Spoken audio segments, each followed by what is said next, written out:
Deputados comentam o fim do Ministério do Trabalho. Parlamentares analisam a indicação da deputada Tereza Cristina para o Ministério da Agricultura.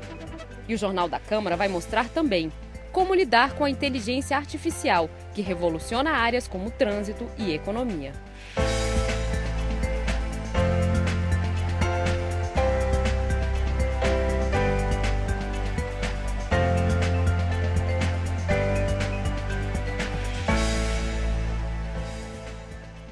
O presidente eleito anunciou e a repercussão na Câmara já começou. O fim do Ministério do Trabalho abre uma discussão nos corredores da Câmara. Na saída do encontro com o presidente do STJ nesta quarta-feira, o presidente eleito, Jair Bolsonaro, revelou a intenção do novo governo de extinguir o Ministério do Trabalho. Eu não quero antecipar nomes aqui que, porventura, não possa confirmar. A pasta do trabalho continua? Não, a Ministério do Trabalho vai ser incorporado ao Ministério. Em resposta ao anúncio da extinção, o Ministério do Trabalho divulgou nota pública em que ressalta a importância da pasta na mediação entre o capital e o trabalho em favor do progresso do Brasil. A decisão repercutiu também na Câmara dos Deputados. Não podemos de forma alguma concordar. É extremamente preocupante, digamos assim, esse anúncio de uma possível extinção do Ministério do Trabalho, até porque o Brasil será um dos poucos países que não terá uma pasta que vai defender justamente condições de trabalho decente, a fiscalização do trabalho em suas diferentes matizes, ou seja, você vai possibilitar até mesmo que se volte o trabalho análogo ao escravo.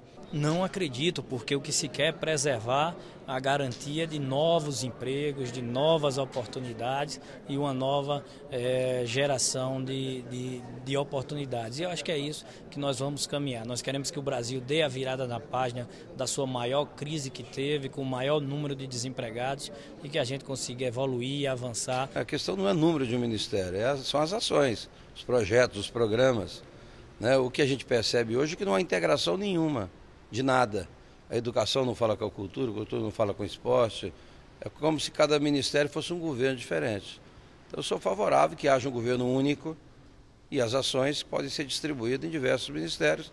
E quanto mais enxuto, melhor. Ela é de todo equivocado. Primeiro, em nome de contenção de gastos, já se viu que essa extinção ou fusão de ministérios ou redução de alguns às secretarias é irrisório do ponto de vista da economia de gastos. Em segundo lugar, você retira um instrumento que desde Getúlio Vargas sempre foi importante na defesa dos direitos do trabalhador. Criada há 88 anos, a história do Ministério do Trabalho se confunde com a história do trabalhismo no Brasil, inaugurado por Getúlio Vargas.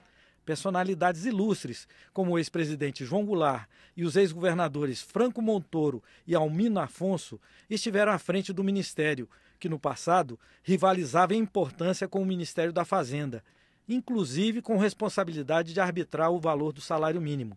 Entre outras atribuições, o Ministério do Trabalho é responsável pelo combate ao trabalho escravo e ao trabalho infantil, pela homologação de sindicatos, pela emissão da carteira de trabalho, pelo Cadastro Geral de Empregados e Desempregados, o CAGED, e programas de aprendizagem profissional e de geração de emprego e renda.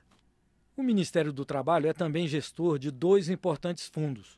O Fundo de Amparo ao Trabalhador, FAT, que com um patrimônio de mais de 300 bilhões de reais, financia o seguro-desemprego, o abono salarial e o financiamento de programas de desenvolvimento econômico, como o microcrédito produtivo orientado.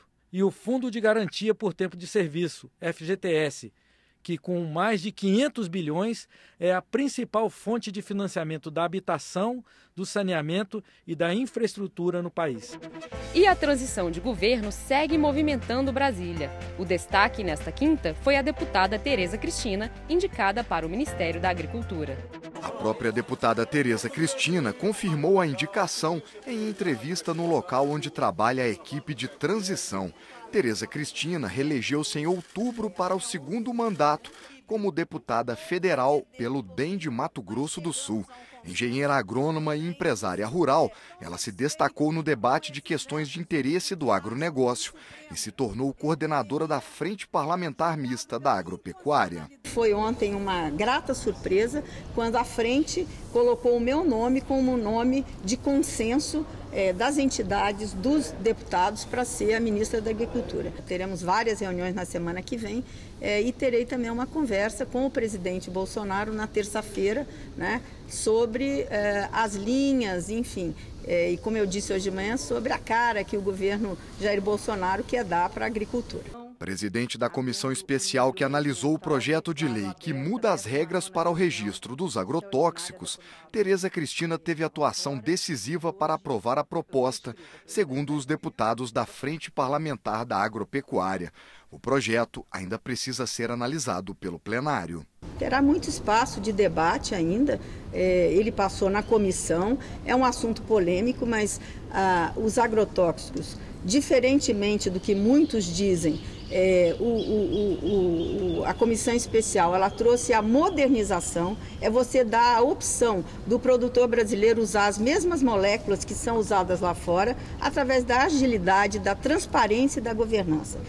A indicação da deputada Tereza Cristina, do DEM de Mato Grosso, para o posto de ministra da Agricultura, repercutiu no encontro da Frente Parlamentar Ambientalista. Uma pessoa totalmente identificada com o setor ruralista brasileiro, portanto, representa a força que esse setor vai ter no próximo governo. Mesmo se mostrando preocupado com a proteção ao meio ambiente depois da eleição de Jair Bolsonaro, o deputado Alessandro Molon apontou como vitória da Frente Parlamentar Ambientalista a indicação de que o presidente eleito deve voltar atrás e manter separados os ministérios do Meio Ambiente e da Agricultura. O diretor de Políticas Públicas do SOS Mata Atlântica, Mauro Montovani, acha que o momento é de cautela.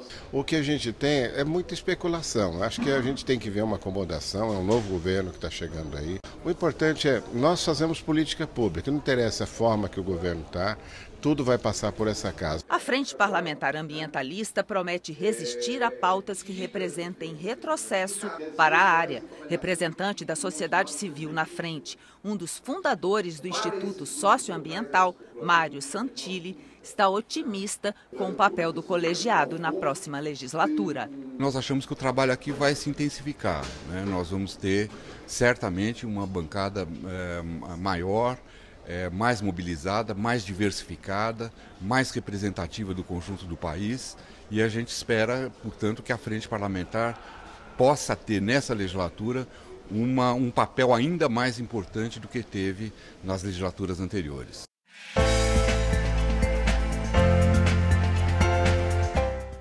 Na economia, ganha destaque o projeto que dá autonomia ao Banco Central. Essa semana, o presidente da Câmara, deputado Rodrigo Maia, e líderes partidários se reuniram com o presidente do Banco Central, Ila Goldfein, para discutir o projeto que prevê a autonomia do Banco Central. A proposta, que está em análise na Comissão de Finanças e Tributação da Câmara, estabelece mandato fixo para presidente e diretores da instituição, não coincidente com o do presidente da República, como é atualmente. Assim, o presidente assume em 2019, mas a presidência do Banco Central teria o seu primeiro mandato autônomo de 4 anos somente a partir de março de 2021, avançando no mandato presidencial seguinte. O projeto, relatado por Celso Maldaner, diz que o presidente do Banco Central terá mandato de 4 anos e os 7 diretores de 6 anos. É permitida uma recondução do presidente. Todos os países do G20, todos têm autonomia do Banco Central, inclusive aqui países, por exemplo, como o México, Chile, a exemplo. Então, o Banco Central, sendo autônomo, ele vai usar todos os instrumentos que ele tem à sua disposição para colaborar principalmente com as metas da inflação, com o controle da taxa de juros. A oposição acredita que a autonomia ao Banco Central não irá trazer resultados positivos para a economia, apenas beneficiará o setor financeiro. Não interessa o povo brasileiro, interessa os banqueiros. O que é que a autonomia do Banco Central define? Você não tem controle de nada, ele não tem parâmetro nenhum. A proposta apresentada aos parlamentares ainda pode ser alterada. Este especialista cita alguns pontos que poderiam ser melhorados. Um exemplo é a justificativa do desempenho insuficiente para a demissão do presidente do Banco Central. O desempenho insuficiente, pelo que se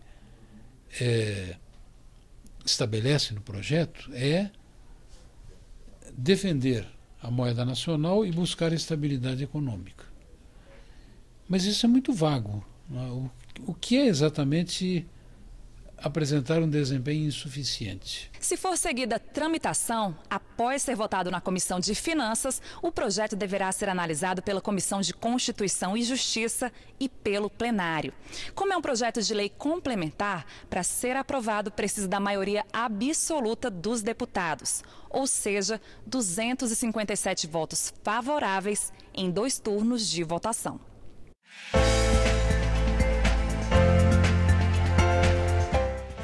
Terminou hoje o prazo para os deputados e senadores apresentarem emendas ao orçamento de 2019. O ministro do Planejamento, Esteves Colnago, seria ouvido nesta quinta-feira para dar esclarecimentos sobre o projeto de lei do orçamento para 2019, que precisa ser votado ainda neste ano. Ele esteve no Congresso e pediu para adiar a audiência pública, porque nesta quarta-feira foi aprovado um requerimento para que o ministro explique a previsão de recursos para a área social. Ficou acertado que ele virá à Comissão Mista de Orçamento na próxima terça-feira. Deputados e senadores avaliam que o orçamento deve contemplar as sugestões da equipe do novo governo de Jair Bolsonaro. Enquanto está acontecendo os relatórios setoriais e tal, é evidentemente que a equipe de transição, se tiver interesse, se quiser fazer alguma sugestão para modificar, a comissão está aberta a isso.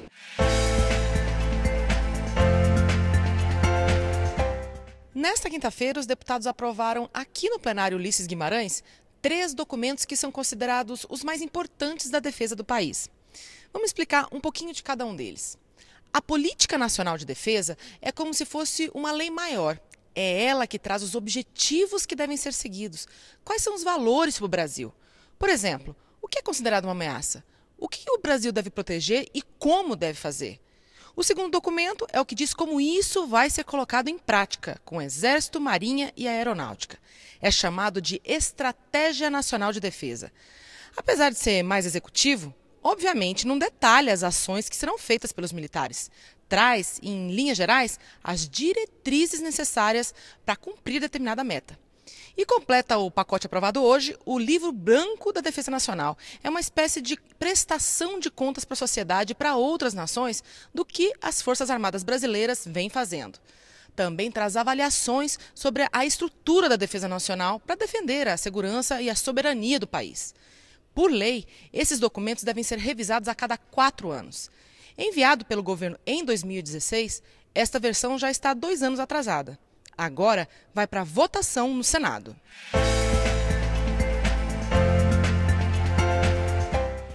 A inteligência artificial é o termo usado para caracterizar toda a técnica desenvolvida em computadores que imitam o comportamento humano.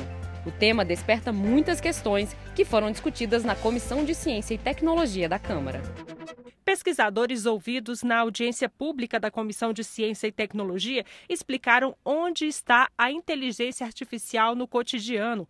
Ela faz funcionar em os mais diversos aplicativos usados por milhares de pessoas todos os dias, no computador ou no telefone celular. Graças à inteligência artificial, que imita as ações humanas, conhecemos sites especializados em comércio eletrônico, por exemplo. Sem falar em robôs que atuam no mercado financeiro para combater fraudes, fazer o reconhecimento de imagens e tantas outras funções. Para o professor da Universidade Federal de Minas Gerais, Virgílio Almeida, o desenvolvimento dessas novas tecnologias tem um lado positivo, como o aumento de produtividade, e um lado negativo, o risco de desemprego, por exemplo. O país precisa se preparar para essa situação que mais dia, menos dias vai chegar. Quer dizer, ninguém imagina que o futuro não vai ter o celular, não vai ter o Waze. A gente vai ter isso de uma maneira muito mais sofisticada ainda. Então o país precisa se preparar. Precisa se preparar em termos de desenvolvimento tecnológico, preparar as profissões para isso, a formação dos jovens.